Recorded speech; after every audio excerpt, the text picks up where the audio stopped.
4 minutes sur la radio, vous écoutez toujours On Air. Et ce soir, nous avons une invitée au studio.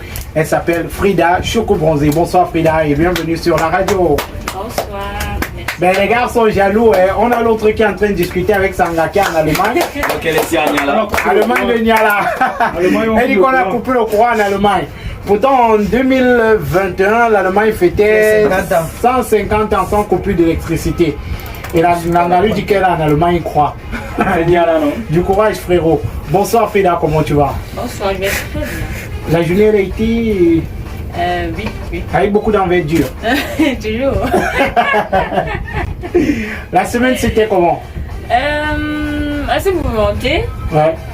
Pas mal de choses à faire. Mais bon, Dieu faisant ces choses, on est là et on continue à aller de l'avant. Voilà, et notre réalisateur a décidé de t'accueillir avec Shabasiko de Redeems. Une chanson que tu connais très bien. Que je maîtrise. Voilà, elle ne connaît pas, elle maîtrise. Quand tu penses que tu maîtrises. La théorie du danger. Alors Frida Choko, parlons déjà de cette chanson dans laquelle tu as intervenu en tant que danseuse. Ouais. Tu es une danseuse professionnelle. Si on veut. Voilà, si on veut. Pourquoi si on veut? Parce que si maintenant une femme me présenter, on dira pas Frida la danseuse. Ouais. Voilà, ou alors la chorégraphe, on dira Frida la comédienne, la créatrice de contenu. Maintenant je danse parce que ça fait partie de ma passion, enfin une de mes passions en fait. Ok, tu adores danser. Oui, j'adore danser. Ok, et Frida, d'où te vient l'amour pour la danse avant la comédie? Voilà. Non, tu peux l'enlever, il n'y a pas de souci, tranquille, on peut faire ça. On peut faire, voilà, ça. C'est quand en fait, lui, il a une grosse tête. C'est ça le truc, voilà, c'est lui qui a la grosse tête. Peut-être faut serrer alors. Voilà, mais après, tu peux faire ça, il n'y a pas de souci. C'est comme tu veux. Merci. Voilà, super. Alors, d'où te vient la passion pour la danse? Parce qu'à un certain moment, on s'est rendu compte que tu faisais beaucoup de danse dans tes vidéos et tout. Et tu prends plaisir à le faire. Oui, je danse depuis que je suis toute petite. Hein. J'ai même commencé par la danse parce que quand j'étais au primaire, au collège, ce que je faisais même le plus pendant les soirées culturelles et tout, c'est plutôt la danse. Je dansais ma danse traditionnelle, la siko. Okay. Voilà, donc je danse vraiment, je sais pas d'où est-ce que me vient la danse. Comme j'ai dit, c'est une passion. Hein. C'est né comme ça, je continue à cultiver, à garder ça et puis voilà. Et dans le clip Shabasiko, c'est Redeems qui t'invite ou c'est toi qui le propose? Non, maintenant les artistes font quoi? Quand ils ont un son à sortir, ils prennent d'abord une petite partie, un petit extrait qu'ils mettent sur TikTok et tout. Maintenant tout le monde suit les trends, tout le monde suit la trend, donc c'est comme ça j'ai kiffé. J'ai kiffé Dieu. Donc j'ai aimé vu que c'était un rythme asiko, c'était un rythme traditionnel que j'aime beaucoup. Voilà, donc j'ai fait une petite vidéo et c'est comme ça que c'est parti. Il m'a écrit voilà pour me dire qu'il aimerait, il va faire le clip et il aimerait que je sois présente. Donc c'est comme ça. La tuerie dans le clip. Ouais. Après tu fais partie des personnes qui ont contribué à rendre la chanson hyper virale. Grâce à Dieu. Oui, grâce à Dieu et ça a super bien marché. Mais avant qu'on ne te découvre comme danseuse, le monde entier t'a connue comme comédienne. D'où te vient la comédie? C'est papa, c'est maman ou alors c'est genre seul, tu t'es levé et tu as dit ah là ouais. Tout ce que je fais, hein, c'est un don de Dieu. Ouais. Oui, parce que ni papa ni maman, personne ne fait de la comédie, personne n'a fait de l'humour, personne n'a fait du théâtre, personne n'est dans le monde artistique. Balle perdue. Voilà. Donc ça a commencé vraiment comme ça naturellement. Oui. Ouais, et ça part d'où, genre ta première vidéo? Bon, quand je suis arrivée à Douala, parce que moi j'ai fait mes études primaires, secondaires à Ezeka. Ok, quand au village. Pourquoi tu dis que... Non, à la ville, voilà. À la ville. Ezeka, c'est une des premières villes du Cameroun. Attention. Et le train passe à Ezeka. Le train passe là-bas. On a le tribunal. Voilà. On a le marché. Ça non, il ne peut pas manquer le tribunal dans un village. Ça ne peut pas manquer. Donc voilà, quand je suis arrivée à Douala, je regardais des sketchs. C'est vrai qu'avant, j'étais quoi en 2016 par là. Il n'y avait pas trop de comédiens web, genre on faisait des web-séries, il n'y avait pas trop cette histoire de web-séries et tout, mais je regardais quand même quelques-uns, à l'instar de Ruby Comédienne, que j'aimais beaucoup. Voilà, donc je faisais des vidéos, mais rien de calculé, hein, que je mettais peut-être en statut sur mon WhatsApp, en story, sur mon profil personnel sur Facebook et tout. Voilà, après au fil du temps, les gens aimaient, mais jusque-là, c'était rien de calculé. C'est quand je perds ma maman, bizarrement, en 2019, que je reviens après le deuil, personnel, voilà. Je reviens après le deuil et je me décide maintenant de me lancer pour de vrai. Donc incarner le rôle d'un commanding, faire des vidéos tout le temps, et de faire en sorte que ça soit comme une profession, que ça soit une profession pour toi. Et c'est comme ça que tu exploses, tu fais de belles choses que les gens apprécient aujourd'hui. Et dans ta carrière, on a remarqué à un certain moment, et tu prépares même d'ailleurs un projet avec Marcos. Ouais. Comment se fait le contact avec Marcos? Ah, naturellement. Marcos me contacte pour les 10 ans de Njambo. Ouais. Il avait un sketch et il avait besoin d'une... c'était le sketch sur le pasteur avec son... Comment ça s'appelle les femmes d'église là? Les femmes d'église. Voilà. Ouais. Donc je devais jouer la femme d'église. Donc il me contacte. Avec les versets bibliques. Voilà. Mais bien avant ça, il m'écrivait, il me disait, je vois ce que tu fais, courage, beaucoup de courage, tu le fais très bien, vas-y à fond, donne-toi à fond et tout. Donc c'est comme ça qu'il me contacte. On fait la scène du Jambo, on fait la scène de la nuit du riz, on fait pas mal d'autres scènes. Le riz à gogo et tout, voilà. Voilà, et vous commencez à bosser ensemble. Exactement. La collaboration avec lui se passe comment?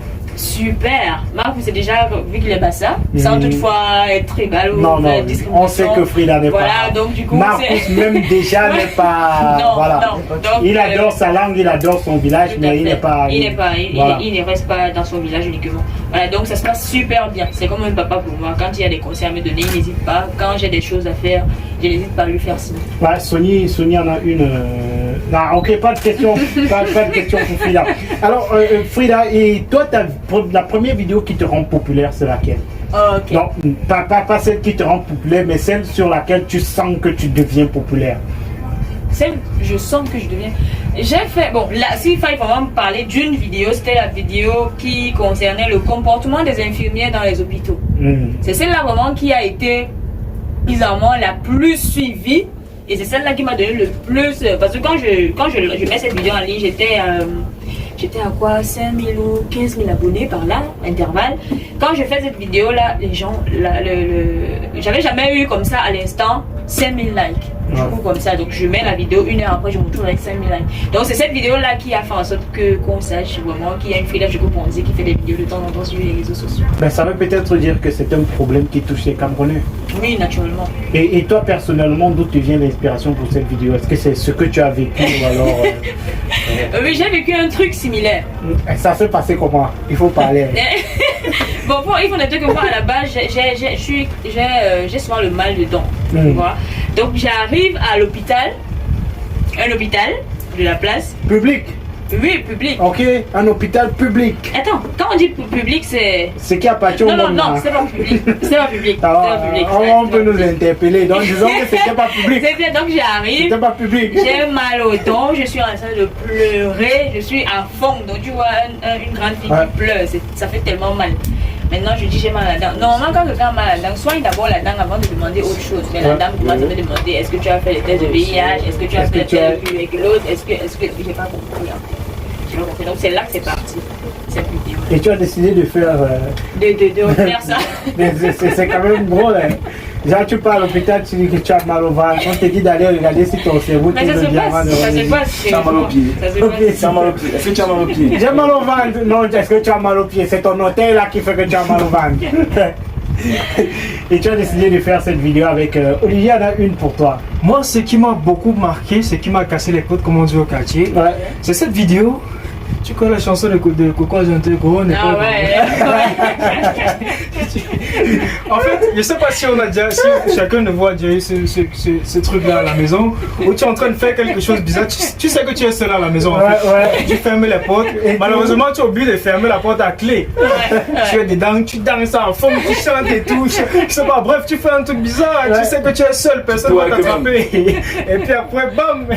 Oui, c'était gros n'est pas gros, c'est ça qui m'a cassé les côtes. Elle est en train de danser, gros n'est pas gros, petit n'est pas petit, elle tourne les reins comme elle sait tourner les reins, et puis elle et tout et tout.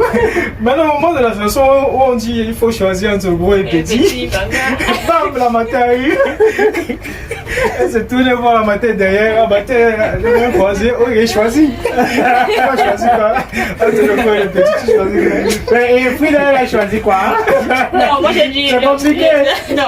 Je ne pouvais pas quand même dire, même si ce soit le gros ou le petit, elle me battre. Je m'attendais seulement à la réponse, je te battre après. Dans tous les cas, on rigole au quotidien avec Frida sur les réseaux sociaux. Elle nous fait énormément plaisir. Merci pour tout ce que tu fais pour nous. Merci parce qu'après, derrière, c'est beaucoup plus pour les Camerounais qui souffrent au quotidien, les Camerounais qui sont tristes que tu fais le boulot que tu fais. Il faut dire que c'est énorme. C'est énorme, nous on apprécie. Merci déjà d'avoir accepté l'invitation à l'émission aujourd'hui. Donc dans un instant, sur le Mont Frida, on va donner la possibilité aux auditeurs de te poser des questions. D'accord. Voilà, on va ouvrir le téléphone pour ces auditeurs-là qui aimeraient bien poser une question à Frida. Et on va permettre à un seul auditeur d'appeler pour discuter directement avec Frida. Tout est permis. Okay. Toutes les questions et Frida répondra. Voilà. C'est avec beaucoup d'envergure qu'on va le faire. Elle-même, ça l'amuse. Alors Matador, s'il te plaît, tu peux venir de ce côté. Alors Frida, Matador m'a dit qu'il veut te parler. Il me dit qu'il a un truc. Non, je préfère que tu viennes comme ça. Mais il exige qu'on tourne. Oui, je préfère qu'il vienne comme ça. Non, il y a un boss, non. C'est un boss. C'est notre boss ici. Il veut le signe du doigt. Hein. Matador, c'est notre boss ici. Frida, en fait, ce gars, il est amoureux de toi depuis longtemps. On peut dire ça comme ça. Et Petit frère, je dois te parler. on n'a pas dit la vérité. On n'a pas dit la vérité à ton manager. En fait, il est véhiculaire. On t'a invité ici parce qu'on voulait organiser un mariage. Mon petit frère, je Tu vois dois un te peu, parler. on n'a pas dit la vérité. Désolé au manager. Le manager qui se fasse déjà de l'autre côté. Genre, non, c'était pas prévu. C'était pas prévu. Matador Kofi, let's go. Parle. Bonsoir. Bon, c'est toi qui. Bon, tu dois appuyer là-bas, Olivier. Le quatrième. En venant, voilà, appuie là-bas. Oui, où tu voulais. Voilà, oui. Voilà, Ok. super. Voilà. Bonsoir Frida. Bonsoir. Ça va? Vraiment bien? Jusqu'ici, oui. C'est comme ça qu'on drague les filles. Vraiment. Il est véhiculaire. Alors je vais avec grand but Frida. Voilà. Depuis un moment, depuis que tu es entré, vraiment je t'apprécie. J'apprécie justement la personne que j'ai en face de moi. Parce qu'il faut le dire, je n'aime pas, mais j'adore le personnage de Frida. Je comprends. Je sais pas, c'est quand c'est Non, déjà je fait. m'attendais à avoir peut-être une grande sœur. Et quand je vois une fille que je peux facilement marier, facilement épouser, bah je suis ébloui. Mon Franchement, petit frère, je dois j'adore. te parler. Olivier, respecte-moi. Respecte-moi. Ok, ça va, vas-y, continue. Donc franchement, Frida, ce que tu fais, j'apprécie tellement. Et tout ce que j'ai dit, c'est que va de l'avant. Si tu as besoin de Matador, je ferai tout ce qu'il y a bon possible. Même s'il faut enlever Ringoko, il n'y a pas de problème. Mais c'est pas ce qu'on a dit au casting. On n'a pas parlé de ça au casting. Néanmoins, On a dit que tu vas néanmoins. draguer. Vous voulez que je drague Frida? Ouais, Non, vas-y. ça, c'est une forme de drag déjà. Ok. Oh. Ne me donne pas partir avec lui. Oui. Voilà, c'est certifié. Je suis un dragueur professionnel. Merci beaucoup Frida. Je t'en prie, merci à toi. Super, il faut dire que les témoignages aussi, il faut aller regarder sur les pages et tout le reste, ils sont énormes. Parce que Frida, tu fais un gros travail sur les réseaux sociaux et on apprécie.